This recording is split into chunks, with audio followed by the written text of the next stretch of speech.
পশ্চিমবাংলায় এসেছিল, কি বলবেন? দেখুন, পশ্চিমবঙ্গে উনি আসছেন তারকেশ্বরে, যে তারকেশ্বরে 1946 সালে হিন্দু মহাসভা 4, 5, 6 3 দিন ধরে সম্মেলন হয়েছিল যে বাঙালি হিন্দুদের কি হবে, এদের বাঁচাতে হবে, গোটা বঙ্গদেশ পাকিস্তানকে দেওয়া যাবে না। এই বিষয়কে নিয়ে সেই সময়ে 3 দিন ধরে যে সম্মেলন হয়েছিল হুগলি জেলার তারকেশ্বরে, সেই তারকেশ্বরে প্রধানমন্ত্রী আজকে আসছেন সেই দিনটিকে স্মরণ করতে।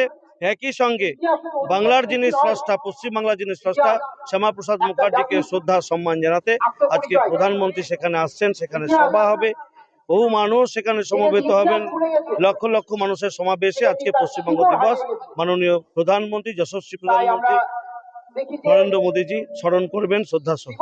আচ্ছা, এবার দেখুন, এগুলো নিজেদেরকে বিজেপি জাহির করার জন্য এই কাজ করছে। বিজেপির সংস্কৃতি এটা নয়। আমাদের বিজেপির যারা কার্যকর্তা এই জিয়াগঞ্জ আজিমগঞ্জ শহরের, তারা কেউ এই ধরনের নোংরামির সঙ্গে যুক্ত নয়।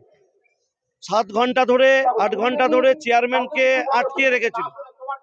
আমাদের কোনো কার্যকর্তা চেয়ারম্যানকে মারতে দেয়নি বা তাকে গায়ে হাত দিতে দেয়নি।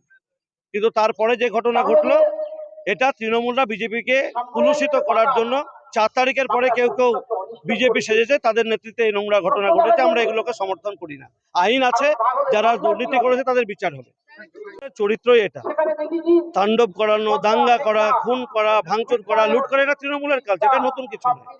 আজকে তো আপনারা দেখেছেন যে পুলিশের হাতে এসেছে, 4ঠা মের পরে তৃণমূল ক্ষমতায় থাকলে ব্লকে ব্লকে কোন বিজেপি নেতাকে খুন করা হবে, কাদের কাদের বাড়ি জ্বালিয়ে দেওয়া হবে, সেই তথ্য পুলিশের হাতে এসেছে।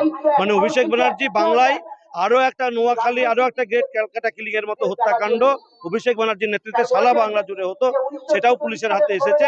আগামী দিনে এটা নিয়েও বিচার শুরু হবে। কোটি টাকা, দেখুন, ওই টাকা জনগণের টাকা, চুরি করে তারা ফান্ড বানিয়েছে। এই ফান্ড কে ভোগ করবে তাই নিয়ে তৃণমূলের বিভিন্ন গোষ্ঠীর মধ্যে লড়াই শুরু হয়েছে। কোর্ট সেগুলোকে ফ্রিজ করেছে, কোর্ট সিদ্ধান্ত নেবে এই টাকা কি।